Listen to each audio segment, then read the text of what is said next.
ദേവപഞ്ചമി ഭാഗം 30. കുഞ്ഞ് കരയുന്നുണ്ടെങ്കിൽ കുഞ്ഞിന്റെ കരച്ചിലാണ് ആദ്യം മാറ്റേണ്ടത്. അതിനുശേഷം മതി മറ്റെന്തും. അത്രയും പറഞ്ഞുകൊണ്ട് അവൻ കുഞ്ഞിനെ എടുത്തു. അപ്പോഴും കുഞ്ഞ് വാശി പിടിച്ച് പഞ്ചമിയുടെ അടുത്തേക്ക് പോകാൻ വേണ്ടി നോക്കുന്നത് കണ്ടതും പഞ്ചമി ആര്യന്റെ കയ്യിൽ നിന്നും കുഞ്ഞിനെ വാങ്ങി. ആര്യൻ അവളെ ഒന്ന് രൂക്ഷമായി നോക്കിക്കൊണ്ട് അവിടെ നിന്നും പുറത്തേക്ക് പോയി. ഇതെല്ലാം കണ്ട് ഞെട്ടലോടെയാണ് നിൽക്കുകയാണ് വരദയും ആര്യന്റെ സഹോദരിമാരും.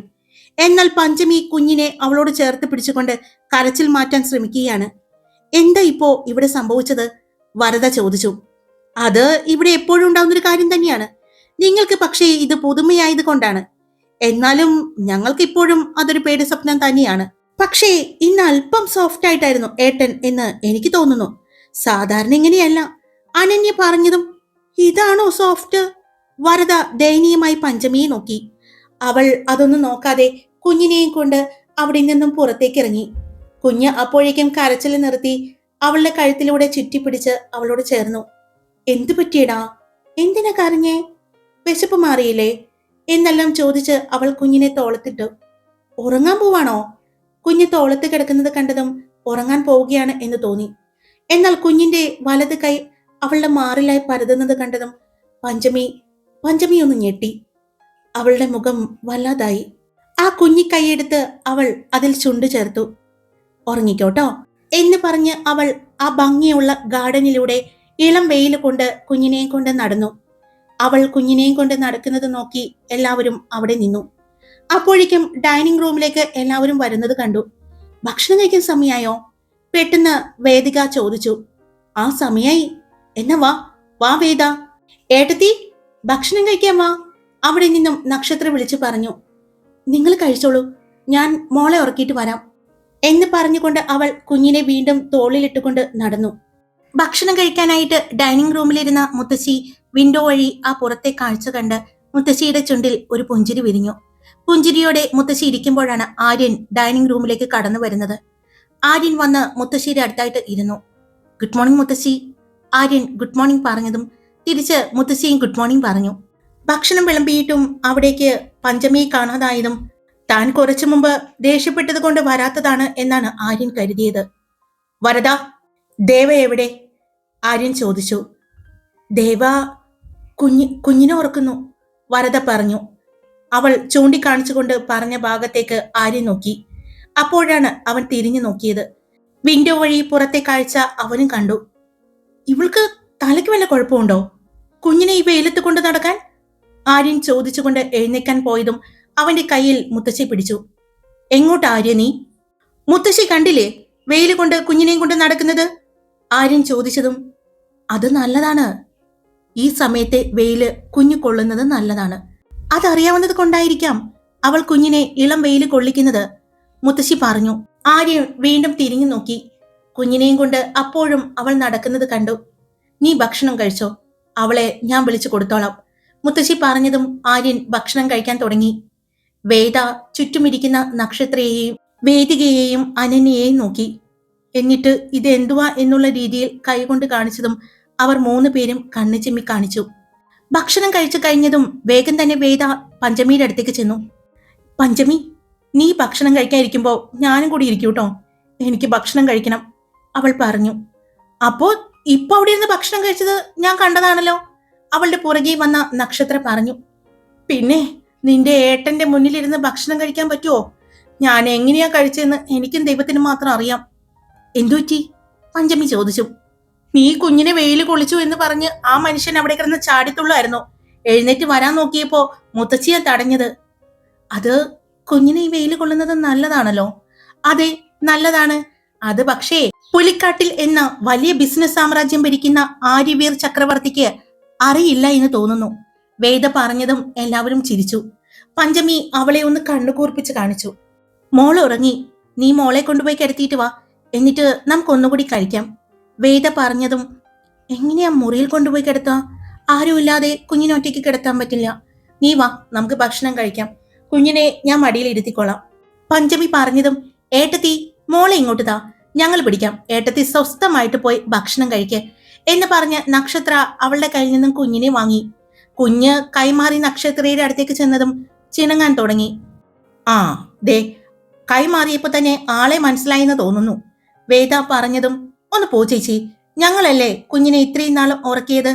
ആ അതുകൊണ്ടാണ് ഇപ്പതേ നല്ലൊരു അമ്മയുടെ കയ്യിൽ കിട്ടിയപ്പോ ആ കുഞ്ഞിന്റെ ഉറക്കം കണ്ടോ. നീയൊക്കെ എങ്ങനെയാടി ഈ കൊച്ചിനെ ഉറക്കിയത്? വരദ ചോദിച്ചതും അത് സത്യ പറഞ്ഞത്. ഈ മോളെ കയ്യിലേക്ക് എടുക്കുമ്പോ ഞങ്ങളുടെ എല്ലാവരുടെയും ഹൃദയമിടിപ്പൊന്ന് കേൾക്കണം. ഹാർട്ട് ബീറ്റും ഇപ്പൊ കൂടി പൊട്ടിത്തെറിക്കുമെന്ന പോലെയാണ്. അത് പ്രത്യേകിച്ച് ഏട്ടനുള്ളപ്പോ മാത്രം. അല്ലെങ്കിൽ ഞങ്ങൾക്ക് കുഴപ്പമൊന്നുമില്ല. ഏട്ടനുള്ളപ്പോഴെങ്ങാനും ഈ കുഞ്ഞൊന്ന് കരഞ്ഞാ തീർന്നു. പിന്നെ ഞങ്ങളുടെ കാര്യം നോക്കണ്ട. അത്രയ്ക്ക് പേടിച്ചാ ഞങ്ങൾ കുഞ്ഞിനെ എടുക്കുന്നത്. കുഞ്ഞാകുമ്പോ കരയും, അതിനെത്ര ദേഷ്യപ്പെടാൻ എന്തിരിക്കുന്നത്? പഞ്ചമി പറഞ്ഞതും ആണോ, എന്നൊരു കാര്യം ചെയ്യും, ഏട്ടത്തി ചെന്ന് ഏട്ടനോട് പറയും. കുഞ്ഞാവുമ്പോ കരയും ചിരിക്കും, അതിന് ഇങ്ങനെ ദേഷ്യപ്പെടരുതെന്ന് ഏട്ടത്തിക്ക് പറയാൻ പറ്റുമോ? നക്ഷത്ര ചോദിച്ചതും പഞ്ചമി വേഗം മിണ്ടാതെ നിന്നു. അതൊക്കെ പറയും എന്റെ പഞ്ചമി, നിങ്ങൾ നോക്കിക്കോ. കുറച്ചുനാൾ കഴിയുമ്പോ നിങ്ങളുടെ ഏട്ടൻ എന്റെ പഞ്ചമി പറയുന്നത് കേൾക്കാൻ കാത്തു നിൽക്കും. അങ്ങനെ ഒരു ദിവസം വരും മോളെ. വേദ പറഞ്ഞുകൊണ്ട് പഞ്ചമിയെ ചുറ്റിപ്പിടിച്ചു. എന്നാ വാ, നിങ്ങൾ എങ്ങോട്ടും പോകണ്ട, ഭക്ഷണം കഴിക്കുന്നിടത്ത് തന്നെ ഇരുന്നാ മതി. അപ്പൊ കുഞ്ഞ് എഴുന്നേക്കാണെങ്കിൽ ഞാൻ എടുത്തോളാം. പഞ്ചമി പറഞ്ഞുകൊണ്ട് വേഗം ഭക്ഷണം കഴിക്കാനായിട്ട് ഇരുന്നു. അവൾ ഭക്ഷണം കഴിച്ചുകൊണ്ടിരിക്കുമ്പോഴാണ് ആര്യന്റെ അമ്മ അങ്ങോട്ട് വരുന്നത്. അവർ നോക്കുമ്പോൾ നക്ഷത്രയുടെ കയ്യിൽ കുഞ്ഞ് കിടക്കുന്നുണ്ട്. അവരെല്ലാവരും സംസാരിച്ചുകൊണ്ടാണ് ഭക്ഷണം കഴിക്കുന്നത്. മോളെ, ആര്യൻ ഓഫീസിൽ പോകാൻ വേണ്ടി ഇറങ്ങാൻ സമയമായി. മോളുടെ കഴിഞ്ഞോ? ആര്യന്റെ അമ്മ ചോദിച്ചതും ആ കഴിഞ്ഞമ്മ, ഞാൻ എഴുന്നേക്കാണ്. അവൾ പറഞ്ഞുകൊണ്ട് വേഗം എഴുന്നേറ്റു. കൂടെ ബാക്കിയുള്ളവരും. അവൾ കൈ കഴുകി വന്ന് കുഞ്ഞിനെ എടുത്തു. അവൾ വേഗം ലിവിംഗ് റൂമിലേക്ക് ചെന്നു. പടികൾ കയറാൻ പോയപ്പോഴാണ് മുകളിൽ നിന്നും പടികൾ ഇറങ്ങി വരുന്ന ആര്യനെ കണ്ടത്. ആര്യനെ കണ്ടതും അവൾ കണ്ണിമ വെട്ടാതെ അവനെ തന്നെ നോക്കി നിന്നു. അപ്പോഴേക്കും ആര്യൻ അവളുടെ അടുത്തെത്തി. അവളുടെ തോളിൽ കിടന്ന് ഉറങ്ങുന്ന കുഞ്ഞിനെ കണ്ട് അവന്റെ മുഖം കുഞ്ഞിന്റെ കവിളിലേക്ക് ചെന്നു. തോളിൽ കിടക്കുന്ന കുഞ്ഞിന് അവൻ കവളിൽ അമർത്തി ചുംബിച്ചു. ആ സമയം പഞ്ചമി കണ്ണുകൾ മുറുക്കി അടച്ചു. അത്ര അടുത്തായിരുന്നു ആര്യന്റെ സാമീപ്യം. അത് അവളെ വല്ലാത്തൊരവസ്ഥയിലേക്ക് എത്തിച്ചിരുന്നു. ആര്യൻ കുഞ്ഞിന്റെ കവളിൽ ചുംബിച്ചുകൊണ്ട് 11 മണിയാകുമ്പോൾ റെഡിയായി നിൽക്കണം, ഞാൻ വരും. അമ്പാട്ട് വീട്ടിലേക്ക് ഒന്ന് പോണം. ആര്യൻ പറഞ്ഞതും പഞ്ചമി അവന്റെ മുഖത്തേക്ക് നോക്കി. ആ മുഖത്ത് അപ്പോഴും ഗൗരവമാണ് എന്ന് അവൾ കണ്ടു. പിന്നെ ഒന്നും മിണ്ടാതെ അവിടെ നിന്നും തിരിഞ്ഞ് അവൻ പുറത്തേക്ക് പോയി. അവന്റെ പുറകെ തന്നെ ബാക്കിയുള്ളവരും പോകുന്നുണ്ടായിരുന്നു. പോകുമ്പോൾ ഏട്ടത്തി പോയിട്ട് വരാം എന്ന് പറയാനും അവർ മറന്നില്ല. അവൾ പുഞ്ചിരിയോടെ തന്നെ തലയണക്കി. എല്ലാവരും പുറത്തേക്ക് പോകുന്നത് കണ്ടുകൊണ്ടാണ് അങ്ങോട്ട് വരദയും നക്ഷത്രയും അടക്കം എല്ലാവരും വരുന്നത്. അല്ല നക്ഷത്ര മോളെ, 9:45 ഇവിടെ നിന്ന് എല്ലാവരും ഓഫീസിലേക്ക് പോകുമോ? വേദ ചോദിച്ചതും ആ എല്ലാവരും ഈ സമയത്ത് ഒരുമിച്ചിറങ്ങും, നക്ഷത്ര പറഞ്ഞു. ആണോ, എല്ലാ ദിവസവും ഈ സമയത്താണ് ഇറങ്ങുന്നത്? വീണ്ടും അവൾ ചോദിച്ചതും എല്ലാവരും അവളെ നോക്കി. എന്താ ചേച്ചി കാര്യം? വേദിക ചോദിച്ചു. അല്ല, നാളെ മുതല് ഈ 9:45 എഴുന്നേറ്റ മതിയല്ലോ എന്നാണ് ഞാൻ ആലോചിക്കുന്നത്. ആ വരുന്ന വരവ് കണ്ടാ മതി എല്ലാവരും ഒരുമിച്ച്. എന്നാ കണിയാണെന്നറിയോ? അത് കണ്ട ആ ദിവസം സൂപ്പർ ആയിരിക്കും, വരദ പറഞ്ഞു. എന്നാ പിന്നെ ചേച്ചിക്ക് ഈ ഒരു വരവ് നേരത്തെ കാണണമെങ്കിൽ ഒരു 6 മണിയാകുമ്പോ, കറക്റ്റ് 6 മണിയാകുമ്പോ എഴുന്നേറ്റുള്ളൂ. ഇതുപോലെ നല്ലൊരു കണി കാണാൻ പറ്റും. കുറച്ചുകൂടി ഹോട്ടായിട്ടുള്ള കണിയാണ്, വേദിക പറഞ്ഞതും. ഹോട്ടായിട്ടോ? എല്ലാവരും രാവിലെ 6 മണിക്ക് ആ കാണുന്ന ജിമ്മിലേക്ക് വർക്കൗട്ടിന് പോകും. തൊട്ടപ്പുറത്തുള്ള മറ്റൊരു ബിൽഡിംഗ് കാണിച്ചുകൊണ്ട് അവൾ പറഞ്ഞു. എല്ലാവരും പോകുമോ? എല്ലാവരും പോകും, ഒരുമിച്ച്. അത് ഏട്ടന്റെ ഒപ്പം എല്ലാവരും ഉണ്ടാകും. ഉറപ്പല്ലേ? നാളെ രാവിലെ ഞാൻ എഴുന്നേറ്റ് നോക്കും. എല്ലാവരെയും കണ്ടില്ലെങ്കിൽ അപ്പോ അറിയാം എന്റെ സ്വഭാവം മാറുന്നത്, വേദ പറഞ്ഞതും ചേച്ചി ശരിക്കും അസലൊരു കോഴിയാണല്ലേ? അനന്യ ചോദിച്ചു. നിനക്കങ്ങനെ തോന്നിയോ? ആ തോന്നി. നിനക്കോ? വേദയോട് ചോദിച്ചു. എനിക്കും തോന്നി. നിനക്കോ? നക്ഷത്രയോട് ചോദിച്ചു. എനിക്കും തോന്നി. ആ എന്നാ ഞാനൊരു കോഴിയാ. എന്റെ മോളെ, സൗന്ദര്യം എന്ന് പറയുന്നത് ആസ്വദിക്കാനുള്ളതാണ്. അത് പെണ്ണിനായിക്കോട്ടെ ആണിനായിക്കോട്ടെ നമ്മൾ ആസ്വദിക്കണം, കേട്ടോ? വരദ പറഞ്ഞതും ആസ്വദിക്കലൊക്കെ കൊള്ളാം, പക്ഷേ ആ മുന്നേ പോയില്ലേ ഈ ഏട്ടത്തിയുടെ ഭർത്താവ് ആര്യവീർ, ആ സൗന്ദര്യം ആസ്വദിക്കാൻ നിൽക്കണ്ട. ചിലപ്പോ ഇങ്ങോട്ട് വന്നതുപോലെ ആയിരിക്കില്ല ചേച്ചിയുടെ തിരിച്ചു പോക്ക്. നക്ഷത്ര പറഞ്ഞതും അല്ലെങ്കിലും ഇങ്ങോട്ട് വന്നതുപോലെ തിരിച്ചു പോകാൻ ഞാൻ ആഗ്രഹിക്കുന്നില്ല. ആ പോയ കൊമ്പന്മാരിൽ ഒരെണ്ണത്തിനെ ഞാൻ പൊക്കും മോളെ. വരദ പറഞ്ഞതും സത്യായിട്ടും സത്യായിട്ടും ഷോ ഇതിപ്പോ കഷ്ടായി പോയല്ലോ. അതെന്താടി നീ അങ്ങനെ പറഞ്ഞത്? നക്ഷത്ര പറഞ്ഞതും വേദ ചോദിച്ചു. അത് പിന്നെ ചേച്ചി കൂടി എന്റെ ഏട്ടന്മാരിലെ ആരെങ്കിലും ഒരാളെ വിവാഹം കഴിച്ച് ഇവിടെ തന്നെ കൂടിക്കഴിഞ്ഞാ ഞങ്ങൾ എങ്ങനെയാ വിവാഹം കഴിച്ച് വേറെ വീടുകളിലേക്ക് പോവാ? ഞങ്ങൾക്കത് സങ്കടാവില്ലേ? ആണോ? എന്ന ഒരു കാര്യം ചെയ്, നമുക്ക് നിങ്ങളുടെ ഏട്ടന്മാരോട് പറയാം, ഇങ്ങോട്ട് കൊണ്ടുവരാൻ പറ്റിയ ഏതെങ്കിലും ചെക്കന്മാരുണ്ടെങ്കിൽ ആലോചിച്ചാൽ മതിയെന്ന്. അപ്പൊ പിന്നെ നിങ്ങൾക്ക് ഇവിടെ കൂടാലോ. അതിനുള്ള വഴി വരദ പറഞ്ഞു കൊടുത്തു. പഞ്ചമി അവരെല്ലാവരും പറയുന്നത് കേട്ടുകൊണ്ട് നിൽക്കായിരുന്നു. അതെ, നമുക്ക് മുകളിലേക്ക് പോകാം. എനിക്ക് 11 മണിയാകുമ്പോഴേക്കും പോകാനുള്ളതാണ്. ഇന്നലെ ഇട്ട കുറച്ച് ഡ്രസ്സ് വാഷ് ചെയ്യാനുണ്ട്. പഞ്ചമി പറഞ്ഞതും അയ്യോ ചേച്ചി, അത് താഴേക്ക് കൊടുക്കണ്ട, അവിടെ തന്നെ അതിനുള്ള സൗകര്യം ഉണ്ടല്ലോ. അനന്യ പറഞ്ഞു. എന്നോട് ഇന്നലെ പറഞ്ഞിരുന്നു. ഇപ്പോഴാണെങ്കിൽ കുഞ്ഞുറങ്ങല്ലേ, ഞാൻ വേഗം അത് ചെയ്യാം. പഞ്ചമി, ഞാൻ ഇന്നലെ നിന്റെ റൂം കണ്ടില്ല, ഞാനിവിടെ വരട്ടെ അങ്ങോട്ട്? വരദ ചോദിച്ചതും അതിനെന്താ, വാ. ചേച്ചി അത് വേണോ? റിസ്ക് ആണ്. അതെന്താ? ആ മുറിയിലേക്ക് ആര്യേട്ടൻ കയറ്റിയിരിക്കുന്നത് ഈ പഞ്ചമിയേട്ടത്തെയും കുഞ്ഞിനെയും പിന്നെ കുഞ്ഞിനെ കൊടുക്കാൻ വേണ്ടി പോകുമ്പോൾ മാത്രം അതിനുള്ള അനുവാദം ഞങ്ങൾക്കുണ്ട്. അല്ലാതെ ആരും ആ മുറിയിലേക്ക് കയറിയിട്ടില്ല. അതിന് ഇപ്പൊ നിന്റെ ഏട്ടൻ ഇവിടെ ഇല്ലല്ലോ. ഇല്ല, പക്ഷേ ആ റൂമിന്റെ അകത്തേക്ക് ഒരാൾ കാലെടുത്ത് വെച്ചാൽ അപ്പോ ഏട്ടൻ അറിയും. അതെങ്ങനെ? അങ്ങോട്ട് നോക്കൂ, ആ കാണുന്ന ക്യാമറ കണ്ണുകൾ കണ്ടോ? അത് നമ്മളെ ചതിക്കും. നക്ഷത്ര പറഞ്ഞു. സത്യമായിട്ടും? സത്യമായിട്ടും. ആ റൂമിലേക്ക് ഏട്ടൻ അനുവദിച്ചിരിക്കുന്നവർക്ക് മാത്രമേ കയറാൻ പറ്റൂ. അതുകൊണ്ട് ആ സ്വപ്നം നമുക്ക് മറക്കാം. നമുക്ക് മുകളിലെ ബാൽക്കണിയിൽ പോയി നിൽക്കാം. ഏട്ടത്തി അപ്പോഴേക്കും അതെല്ലാം കഴിഞ്ഞു വരും എന്ന് പറഞ്ഞ് നക്ഷത്ര അവളെയും കൂട്ടി നടന്നു. പഞ്ചമി ഇതെല്ലാം കേട്ട് ഒരു പുഞ്ചിരിയോടെയാണ് നടന്നത്. കുഞ്ഞിനെ ബെഡിൽ കിടത്തി അവൾ വേഗം തന്നെ അവളുടെ ജോലികൾ തീർത്തു. സമയം 11 മണി അടുക്കാറായതും അവൾ വേഗം തന്നെ ഡ്രസ്സ് മാറി. ഒരു സാരി കബോർഡിൽ നിന്നും എടുത്തു ധരിച്ചു. കുഞ്ഞിനെയും അതേ കളറിലെ തന്നെ ഡ്രസ്സാണ് അവൾ ധരിപ്പിച്ചത്. അത് കഴിഞ്ഞാണ് അവൾ റൂമിൽ നിന്ന് പുറത്തേക്ക് ഇറങ്ങിയത്. അവൾ ചെല്ലുമ്പോഴേ കണ്ടു എല്ലാം അവിടെയുള്ള ലിവിംഗ് റൂമിലായിട്ട് ഇരിക്കുന്നത്. ഫോണിലാണ് എന്തോ ഗെയിം കളിക്കുന്നുണ്ട്. അതിന്റെ ഒച്ചപ്പാട് കേൾക്കുന്നുണ്ട്. ആഹാ, ഏട്ടത്തി റെഡിയായോ? സമയം 11 ആവുന്നു. ആണോ? എന്നാ വാ, താഴേക്ക് പോകാം. ഏട്ടൻ പറഞ്ഞിട്ടുണ്ടെങ്കിൽ കറക്റ്റ് ടൈമിനെത്തും. ആ സമയത്ത് ഏട്ടത്തിയെ കണ്ടില്ലെങ്കിൽ ബാധ കയറുന്നത് പോലെ ആയിരിക്കും, അനന്യ പറഞ്ഞു. അവർ ഒരുമിച്ച് തന്നെ താഴേക്ക് ചെന്നു. കറക്റ്റ് അവർ താഴേക്ക് ചെന്നപ്പോഴേ കണ്ടു മുൻവശത്തെ വാതിലിലൂടെ കടന്നു വരുന്ന ആര്യനെ. റെഡിയായോ? ആര്യൻ അടുത്തേക്ക് വന്നുകൊണ്ട് ചോദിച്ചു. റെഡിയായി, കുഞ്ഞിനുള്ള പാല് കൂടി എടുക്കണം, അവൾ പറഞ്ഞു. അത് കേട്ടതും ആര്യൻ അവളുടെ കയ്യിലിരുന്ന കുഞ്ഞിനെ വാങ്ങി. കുഞ്ഞ് എഴുന്നേറ്റിരിക്കുന്നുണ്ട്. വേഗം പോയി എടുത്തിട്ട് വാ, ആര്യൻ പറഞ്ഞതും അവൾ വേഗം കിച്ചണിലേക്ക് പോയി. അവളുടെ വാലയില് ബാക്കിയുള്ളവരും പോയി. ആര്യൻ കുഞ്ഞിനെയും കൊണ്ട് വേഗം പുറത്തേക്ക് ഇറങ്ങി. പഞ്ചമി വേഗം അവിടെയുള്ള ബാഗിലേക്ക് കുഞ്ഞിനുള്ള പാലും ഫ്രൂട്ട്സും എല്ലാം എടുത്തു വെച്ചു. ബാഗുമായിട്ട് പുറത്തേക്ക് വന്നു. അപ്പോഴേക്കും ആര്യൻ കാറിനടുത്തേക്ക് നടന്നിരുന്നു. കാറിനടുത്തേക്ക് നടന്ന ആര്യൻ അവളെ നോക്കി.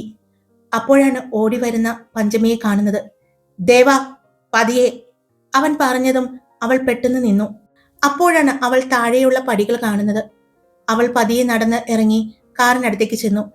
ആര്യൻ കുഞ്ഞിനെ അവളുടെ കയ്യിലേക്ക് കൊടുത്തു. അവളുടെ കയ്യിലെ ബാഗ് വാങ്ങി പുറകിലെ സീറ്റിലേക്ക് വെച്ചുകൊണ്ട് ആര്യനും കയറി. അവരുടെ കാറ് അവിടെ നിന്ന് പോകുന്നത് നോക്കി വേദയും ബാക്കിയുള്ളവരും നിന്നു. കൊല്ലാനാണോ വളർത്താനാണോ അതിനെ കൊണ്ടുപോകുന്നത് എന്ന് തിരിച്ചു വരുമ്പോൾ അറിയാം അല്ലേ? വരദ ചോദിച്ചതും അത് വളർത്താനുള്ള പോക്കാണെന്ന് ഞങ്ങൾക്ക് മനസ്സിലായതാണ്, അനന്യ പറഞ്ഞതും അതെങ്ങനെ?